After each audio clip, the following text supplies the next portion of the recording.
প্রিয় দিনী ভাই এবং বোনেরা, আপনারা কিন্তু আপনাদের জীবনের অনেক সময় অতিক্রম করে পেরেছেন। এখনো পর্যন্ত আপনাদের জীবনের যেই সমস্ত নামাজগুলো কাজা হয়ে রয়েছে, কাজা নামাজগুলো আপনি পড়তে পারেন না। অবশ্যই নবী করিম সাল্লাল্লাহু আলাইহি ওয়াসাল্লাম কিন্তু বলেছেন, তোমাদের মধ্যে কাহারও যদি কোনো নামাজ তোমরা না পড়তে পারো ঘুমানোর কারণে অথবা অলসতাবশত, অবশ্যই স্মরণ হওয়ার সাথে সাথে তোমরা যেন নামাজটা পড়ে নাও। এই জন্যে আপনাদের যাদের জীবনের 5 বছর, 10 বছর, 20 বছর, এমনকি আপনি সারা বছর নামাজ পড়েন নাই, সুতরাং আপনাকে আপনার নামাজগুলো কাজা করতে হবে। নামাজগুলো কাজা করার ব্যাপারে কিন্তু নবী করিম সাল্লাল্লাহু আলাইহি ওয়াসাল্লাম হাদিস শরীফের মধ্যে বলেছেন, একবার খন্দকের যুদ্ধে নবী করিম সাল্লাল্লাহু আলাইহি ওয়াসাল্লামের কিন্তু আপনার আসরের নামাজ কাজা হয়ে গিয়েছিল।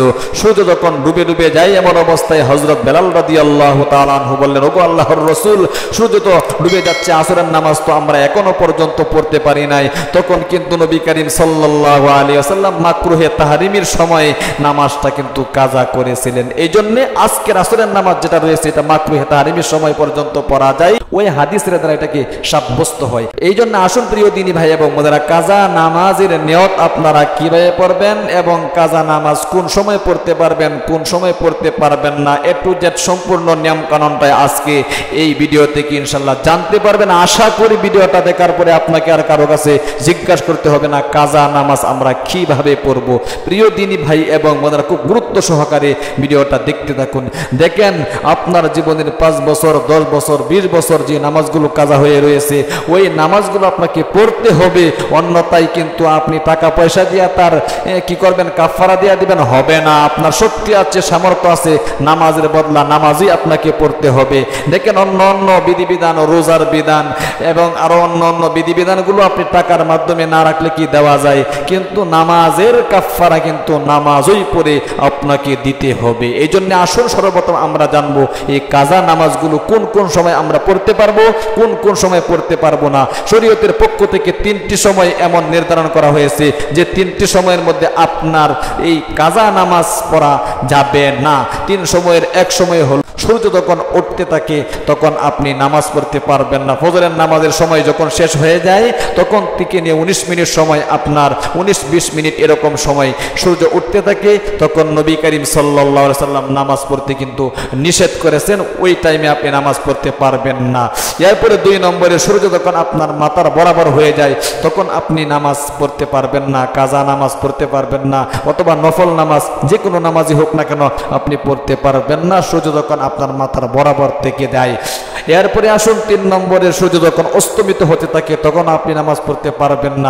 অর্থাৎ আপনার আসরের পর থেকে নিয়ে মাগরিবের আগে 20-25 মিনিট আগ মুহূর্তে যে সময়টা, এটাকে বলা হয় কি, এই সময়টা মাকরুহে তাহরিমি। কারণ ওই সময়ের মধ্যে সূর্য কি অস্তমিত হতে থাকে, এই সময়ের মধ্যেও আপনি নামাজ পড়তে পারবেন না। তাহলে 3টি সময় এমন আছে যে সময়গুলোর মধ্যে আপনি নামাজ পড়া আপনার জন্য হারাম, নামাজ পড়তে পারবেন না, নামাজ পড়লে আপনি গুনাহগার হয়ে যাবেন। এবার আসুন প্রিয় দিনী ভাই এবং বোনেরা, কোন কোন সময়ের মধ্যে আপনারা নামাজ পড়তে পারবেন সেই বিষয়টাও কিন্তু আপনাদেরকে জানতে হবে। দেখেন, সূর্য উদিত হওয়ার সময়টা যখন শেষ হয়ে যাবে তখন থেকে নিয়ে সূর্য বরাবর হওয়ার আগ পর্যন্ত মাঝামাঝি সময়ের মধ্যে আপনি কাজা নামাজ পড়তে পারবেন, কোনো সমস্যা নেই।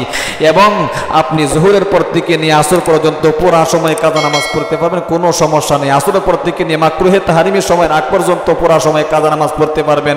কিন্তু আজকের আসরের নামাজ যদি আপনি পড়ে না থাকেন তাহলে আজকের আসরের নামাজটা কিন্তু মাকরুহে তাহরিমের সময় পড়তে পারবেন। যেমন খন্দকের যুদ্ধে নবী করিম সাল্লাল্লাহু আলাইহি ওয়াসাল্লাম হযরত বেলাল রাদিয়াল্লাহু তাআলা আনহু স্মরণ করায় দেওয়ার পরে আসরের নামাজটা পড়েছিলেন মাকরুহে তাহরিমের সময়। আজকেরটা শুধু অতীতের আসরের কাজা নামাজ, আজকে কিন্তু মাকরুহে তাহরিম সময় পড়তে পারবেন না। এরপরে আসর মাগরিবের পর থেকে নিয়ে আসার পর্যন্ত পুরা সময় কাজা নামাজ পড়তে পারবেন এবং এশারের পর থেকে নিয়ে সারা রাত আপনি কাজা নামাজ পড়তে পারবেন, কোনো সমস্যা নেই। অবশ্যই আশা করি বুঝতে পেরেছেন। এবার আসুন কাজা নামাজের নিয়তটা আপনারা কিভাবে করবেন। অনেকে বলে থাকে, হুজুর নিয়তটা কিভাবে করব? নিয়তটা কিন্তু আপনাদেরকে করতে হবে, অন্যথায় আপনাদের নামাজ কিন্তু হবে না। আপনি কোন দিন, কোন সময়, কোন ওয়াক্তের নামাজ কাজা করেছেন আপনি জানেন না, সুতরাং আপনাকে নিয়ত করতে হবে। নিয়ত না করলে আপনার কিন্তু নামাজ হবে না। অনেকে বলে থাকে, হুজুর নিয়তটা কিভাবে করব? মনে করেন উদাহরণস্বরূপ আপনি ফজরের নামাজ মসজিদে আসছেন পড়ার জন্য, সুতরাং অতীতের যে আপনার কাজা নামাজ রয়েছে ফজরেরটা আপনি আদায় করে ফেলেন। এটা একটা সহজ কি পদ্ধতি। জোহরের নামাজ পড়ার জন্য মসজিদে আসছেন অথবা বাড়িতে পড়তেছেন, অতীতের জোহরের আপনি যেটা কাজা করেছিলেন নামাজ ওইটা পড়ে ফেলেন। এভাবে কি সহজ পদ্ধতি। ভিন্ন পদ্ধতি অবলম্বন করা যায়, আপনি মাগরিবের টাইমে অতীতের জোহরের কাজা নামাজ পড়তে পারবেন, জোহরের টাইমে অতীতের ফজরের কাজা নামাজ পড়তে পারবেন, এতে কোনো সমস্যা নেই। কিন্তু এই সিস্টেমে পড়লে কি ভালো হয়, 5 ওয়াক্ত নামাজ পড়ার ক্ষেত্রে আপনি অতীতের 5 ওয়াক্ত নামাজ যে কাজা করেছিলেন এটা পড়ে ফেলবেন। এটা কি সহজ একটা পদ্ধতি। এবার আসুন নিয়তটা আপনারা কিভাবে করবেন। নিয়তটা এভাবে করবেন, খুব ভালো করে খেয়াল করে শুনুন।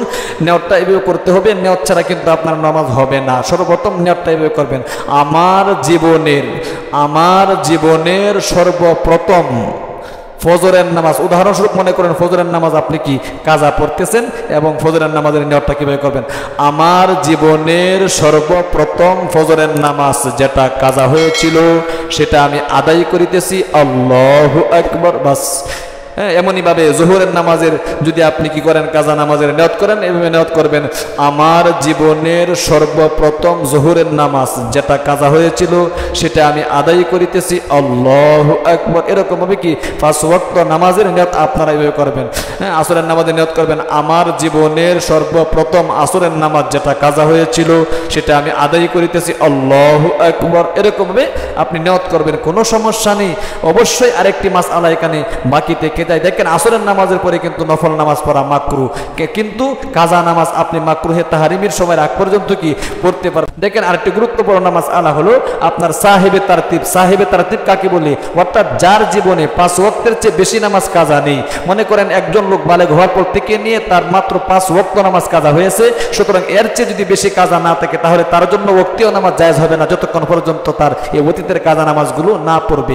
ভালো করে খেয়াল করে শুনুন, 5 ওয়াক্তের চেয়ে বেশি যদি হয়ে যায় তাহলে তারতিব কিনা লাজেম না। সুতরাং যদি 5 ওয়াক্তের চেয়ে কম হয়, মনে করেন 3 ওয়াক্ত 4 ওয়াক্ত 5 ওয়াক্তই হয়েছে, এর বেশি নয়, তাহলে অবশ্যই এই নামাজগুলো, উদাহরণস্বরূপ মনে করেন আপনি জোহরের নামাজ পড়েন নাই, আপনি বালেগ হওয়ার পর থেকে শুধুমাত্র 1 ওয়াক্ত নামাজ জোহরের নামাজ পড়েন নাই, এরপরে আসরের নামাজ পড়েন নাই, মাগরিবের নামাজ পড়েন নাই, এশারের নামাজ পড়েন না, 4 ওয়াক্ত নামাজ কি আপনি পড়েন নাই। এখন মনে করেন ফজরের নামাজের সময় হয়ে গিয়েছে, আপনি ফজরের নামাজ আদায় করতে পারবেন না যতক্ষণ পর্যন্ত না আপনি অতীতের কাজা নামাজগুলো লাগাতার পড়বেন। আগে জোহরের নামাজ পড়তে হবে আপনার, এরপরে আপনি আসরের নামাজ পড়তে হবে, মাগরিবের নামাজ পড়তে হবে, এরপরে এশারের নামাজ পড়তে হবে, এরপরে আপনি ফজরের নামাজ পড়বেন, অন্যথায় কিন্তু নামাজ হবে না। অবশ্যই আশা করি বুঝতে পেরেছেন, এটাকে বলা হয় তারতিব ওয়ার নাম, সাহেবে তারতিব, অর্থাৎ যার জীবনে 5 ওয়াক্তের চেয়ে বেশি নামাজ কাজা নেই। আশা করি আপনারা কিন্তু খুব সুন্দর করে বুঝতে পেরেছেন যে কাজা নামাজ আপনারা কিভাবে পড়বেন। আল্লাহ তাআলা আপনাদেরকে অতীতের কাজা নামাজগুলো এইভাবে নবীজির সুন্নত তরিকায় পড়ার তৌফিক দান করুক, আমিন আমিন। আপনি ইনশাআল্লাহ কমেন্ট বক্সে আমিন বলে দোয়ার মধ্যে শামিল থাকবেন। আর আমাদের ইসলামিক চ্যানেলটা কিন্তু একমাত্র আপনাদের উদ্দেশ্যেই খোলা হয়েছে, আপনারা যাতে করে নামাজ শিখতে পারেন, নামাজের পদ্ধতি জানতে পারেন। ইনশাআল্লাহ চ্যানেলটা সাবস্ক্রাইব করে পাশে থাকা বেল আইকনটি অন করে দিবেন, লাইক কমেন্ট শেয়ার করে অন্যকে শেখার সুযোগ করে দিবেন। ভালো থাকবেন, সুস্থ থাকবেন, দেখা হবে পরবর্তী ভিডিওতে। আসসালামু আলাইকুম ওয়া রাহমাতুল্লাহি ওয়া বারাকাতুহু।